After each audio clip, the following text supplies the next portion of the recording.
Incidents of violence against women have been exaggerated. I'd like to thank the delegation of Sudan for that statement.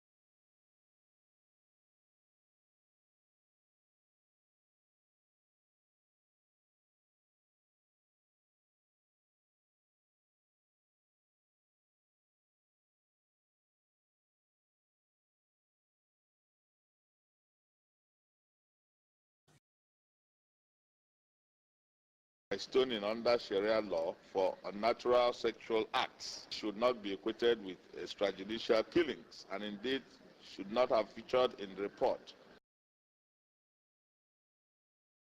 Hezbollah is also everyday, simple people resisting. I thank the Ambassador of Cuba for his statement. The Tehran conference is not about denial of Holocaust. It is rather than an academic one. I thank the representative of Iran for that statement. The distinguished delegate is ignorant. I thank the delegation from Zimbabwe for that statement. This libelous report does not deserve any respect or credibility. Madam, a significant contribution that you might make, and that would be by quitting.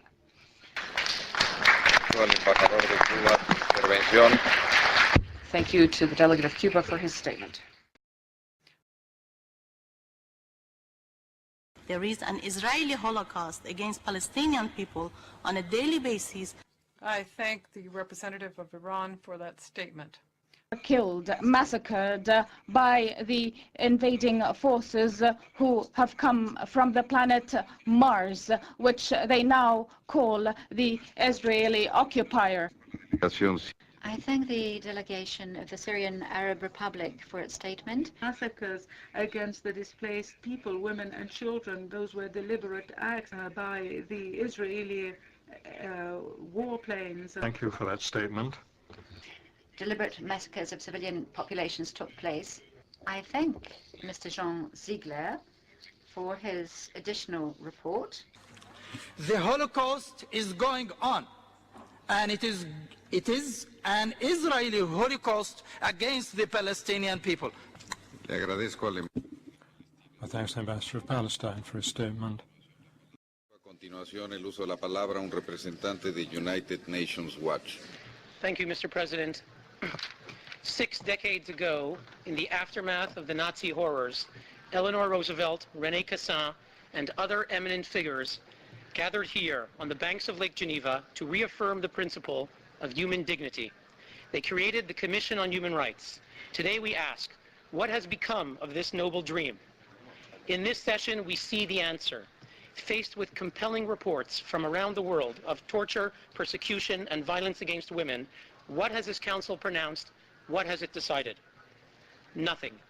Its response has been silence. Its response has been indifference. Its response has been criminal.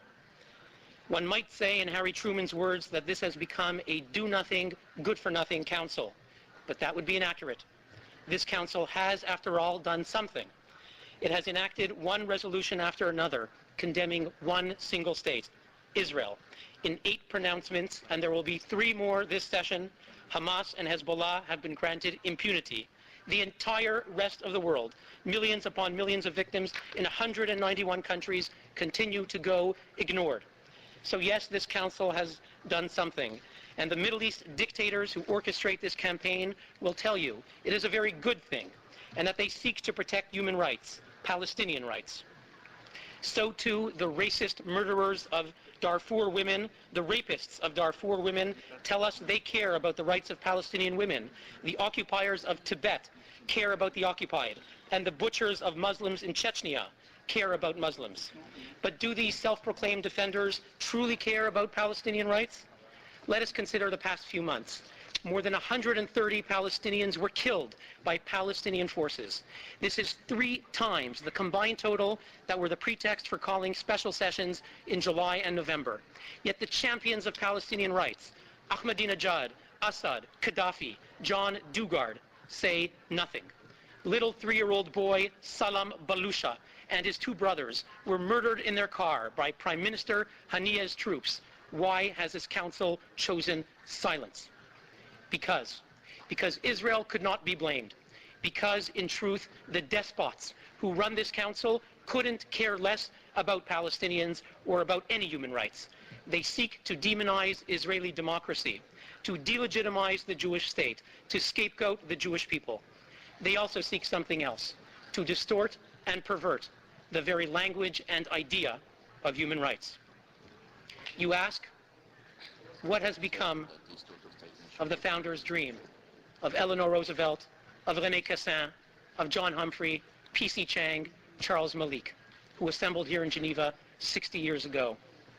Mr. President, with terrible lies and moral inversion, this council is turning that dream into a nightmare. Thank you, Mr. President. Por primera vez, For the first time in the session, I will not express thanks for that statement. I shall point out to the distinguished representative of the organization that just spoke, the distinguished representative of United Nations Watch. If you'd kindly listen to me, I'm sorry that I'm not in a position to thank you for your statement. I should mention that I will not tolerate any similar statements in the Council. The way in which members of this Council were referred to, and indeed the way in which the Council itself was referred to, all of this is inadmissible. In the memory of the persons that you referred to, founders of the Human Rights Commission, and for the good of human rights, I would urge you in any future statements to observe some minimum proper conduct and language. Otherwise, any statement you make in similar tones to those used today will be taken out of the records.